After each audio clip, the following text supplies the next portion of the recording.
a psych nurse is not for the faint of heart. It can be very emotional and physically draining, but I wouldn't change it for the world. I love seeing my patients get better and leave the hospital. It's such a rewarding feeling. And without further ado, Tales of a Psychiatric Nurse. Not a psych doctor, but I spent 3 rotations in there as a student nurse, a junior intern for med school, and post-grad intern. It's part of our training to leave anything that can be used to stab you with away from the patients. A new nurse stuck a pencil in his pocket and lent it to the patient. I think you can guess what happened next. I'm not a psychiatric nurse, but I briefly worked at a crisis center for substance abusers and those were actively psychotic. Most of our outlandish moments were in the men's stabilization unit, where male patients were brought practically off the street while having an active psychotic episode. It's not over the top crazy, but one night in particular that stands out was a middle-aged Nigerian man with schizophrenia who cornered me during my first week on the unit. He physically pushed me into the corner, got in my face, and started nonsensically rambling faster than I could comprehend what he was saying. Some of the things he was saying were logical, I guess, in a way because he was actually speaking English. But half of what he was saying was really just sound effects and noises, which is fairly typical for his diagnosis.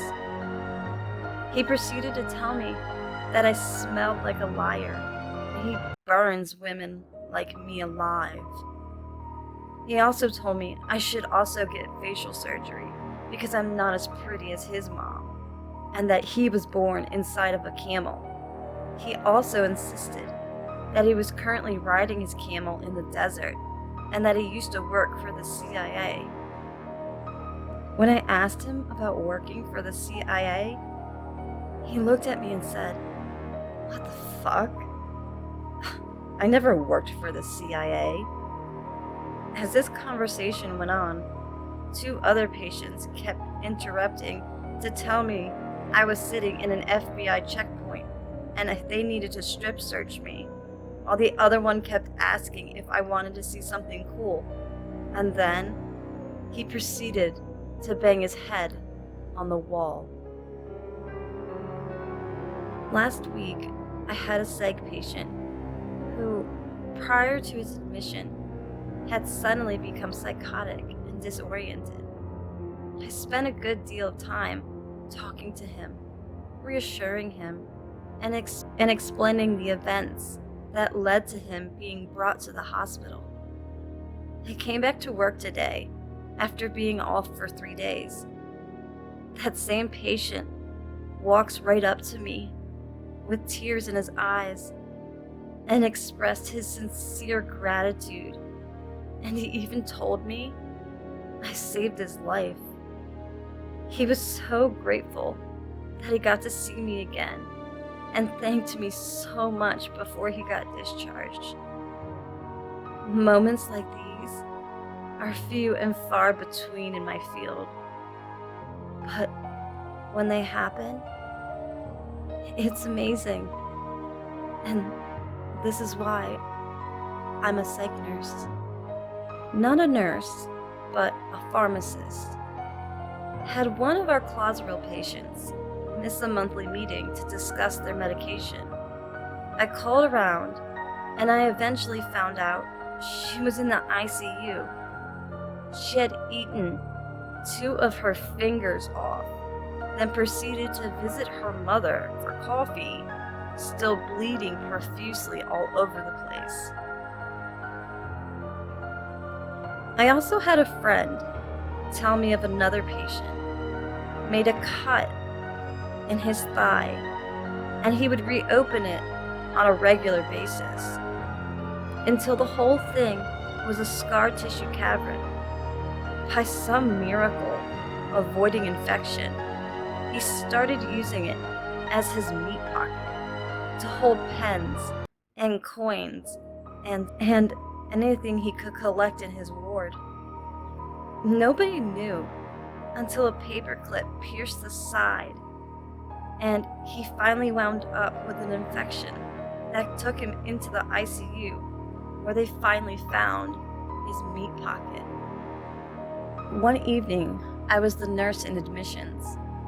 I had received a phone call from our local police stating that they were bringing an inmate in for a psych eval.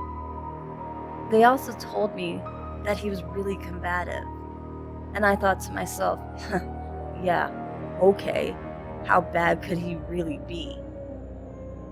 Well, I was totally wrong.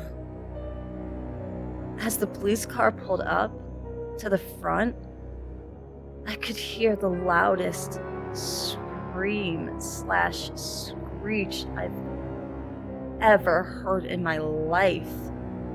I called several other nurses to come and help me get him out of the car. As we approached the car, we could see the patient contorting himself into positions that were not humanly possible. Think Pea Soup and The Exorcist.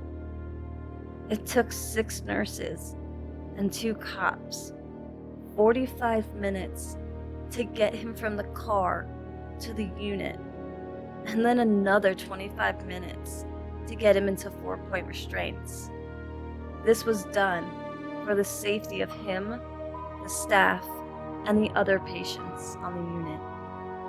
He was biting his cheek and spitting the blood at us. He was cursing at us in strange languages that didn't even make sense. Eventually, we were able to get him some medication, and he calmed down and got a lot of rest. When he woke up, he had no recollection of what he did. We finally were able to diagnose him, and what his diagnosis was: drug-induced psychosis due to PCP use. Kids, please don't do drugs. One day, I was on the admissions crisis stabilization unit. I had a patient come in, extremely manic, flight of ideas, paranoid. He was all over the place. I couldn't make any sense of it. He also was complaining of rectal pain. I called the doctor to the front, and we took the patient to the treatment room. The doctor was examining him, and as I was assisting, all I could hear was this noise. I couldn't figure out where this noise was coming from. All of a sudden, I hear the doctor say, "Well, I think I found where the noise is coming from." I literally turn around as he's pulling a hamster out of this man's rectum. Sometimes I would work the longer-term chronic units.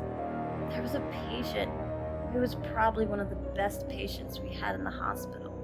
Very polite, helpful, respectful.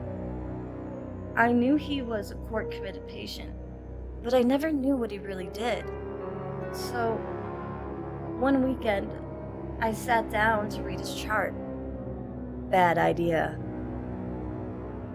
Apparently, he went off his medication and tried to rape and eat a woman's face. People, medication is a beautiful thing. Thank you guys for listening to Tales of a Psychiatric Nurse. This is the 3rd part of this series, and I have plenty more stories where that came from. I hope you enjoyed it. I hope everybody's staying safe and healthy. And don't forget, I'll see you